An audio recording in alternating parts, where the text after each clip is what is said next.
బైబిల్లో యాకోబు పత్రికలో మీరు చదివితే చక్కగా ఉంటుంది. నేను వారిని అసహించుకుంటున్నాను. కారణం ఏంటంటే వాళ్ళకి 2 మనసులు ఉంటాయట, ద్విమనసులట. వాళ్ళు దేవుని దగ్గర నుండి ఏమీ పొందలేరు. ద్విమనస్కులు అంటే 2 మనసులు కలిగిన వాళ్ళు. ఇటు గుళ్ళో ఉన్నప్పుడు గుండ్రంగా ఉంటారు, బయటికి వెళ్ళినప్పుడు బలపరుపుగా ఉంటారు. గుళ్ళోకి వచ్చినప్పుడు తెగిచ్చేయాలి, ఏమైనా చేయాలంటారు. సోమవారం వచ్చిన తర్వాత సాతానుతో తెగిచ్చి సహవాసం చేస్తారు. వాళ్ళు 2 రకాల మనసు కలిగిన వాళ్ళు. వాళ్ళ జీవితంలో ఎప్పుడూ ఆశీర్వదించబడలేదుగా. మీరు బైబిల్లో 2 దొడ్ల మధ్యలో పడుకున్న గాడిదను చూశారుగా. ఆ గాడిదకి ఇటు ఈ దొడ్డి కావాలి, అటు ఆ దొడ్డి కావాలి. జీవితంలో అసలు ఆశీర్వదించబడినట్టు ఎక్కడా కనబడలేదుగా.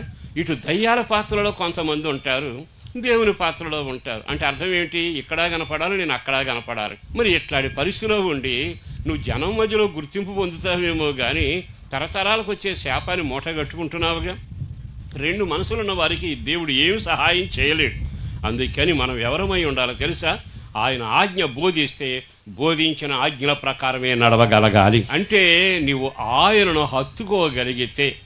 మీరు బాగా గమనించండి, సంచి తీసుకున్న ఇస్కరియోతు యోధ 2 సార్లు మాత్రమే యేసు దగ్గరకు వచ్చి ముద్దు పెట్టుకున్నాడు. 2 సార్లు మాత్రమే దగ్గరకు వచ్చి హత్తుకున్నాడు. మిగతా టైం అంతా అక్కడ ఒక దొడ్డు ఉందిగా, ఆ దొడ్లోకి వెళ్ళి ఆ ప్రధాన యాజకులను హత్తుకుంటాడు.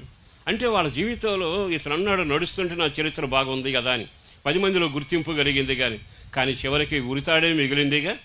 జీవితంలో పరిగెత్తితే సమాధులు దొడ్డేగా మిగిలింది. అంటే నడిస్తే సరిపోలా, మన నడకకు ఫలితం ఉండాలి, మన పిల్ల తరాన దీవెన ఉండాలి. అట్లాంటి వాళ్ళని చూసినప్పుడు నేను అనుకుంటాను, పాపం అభాగ్యులు. కారణం ఏంటో తెలుసా? దేవుని ఆజ్ఞల ప్రకారం పరిగెత్తేవాడు కాదు, దేవుని కొరకు బ్రతికేవాడుగా ఉండాలి. ఇటు దేవుని ఇష్టం, సాతాను ఇష్టం 2 చేశాక నీకు జవాబు వస్తుంది, నా ప్రార్థన ఆలకిస్తాడు అనుకుంటే భ్రమగా. ఇప్పుడు మెరుస్తుంది కానీ ఒక రోజున వెలుస్తుంది. ఇప్పుడు కనబడుతుంది, మంచు ఆరిపోతుంది. ఓ రకంగా చెప్పాలంటే ఆజ్ఞల మార్గం నడవగలిగిన జీవితం ఆ నడక మనకుండును గాక. ఎంతకాలం జీవితంలో న్యాయం లేక, యథార్థం లేక 2 దొడ్ల మధ్యలో జీవితాన్ని నాశనం చేసుకుంటూ గుళ్ళోకి వచ్చినప్పుడు ఒక కాసేపు మూమెంట్ బాగుండి మరలా బయటికి వెళ్ళాక లోకానుసారంగా నడిస్తే కలిసి వస్తుందేమో, జనం వెనక వస్తారేమో, కేకలు వేస్తారేమో. కంగారు పడబాకు, రాళ్ళు కూడా ఆళ్లే వేస్తారు. జీవితంలో శాపం ఊరేక మునిపే ఏదో ఒక దొడ్లో కట్టబడి ఉందమో గాక. మనం దేవుని ఆజ్ఞల మార్గంలో పడిచే గుంపులో ఉండాలి.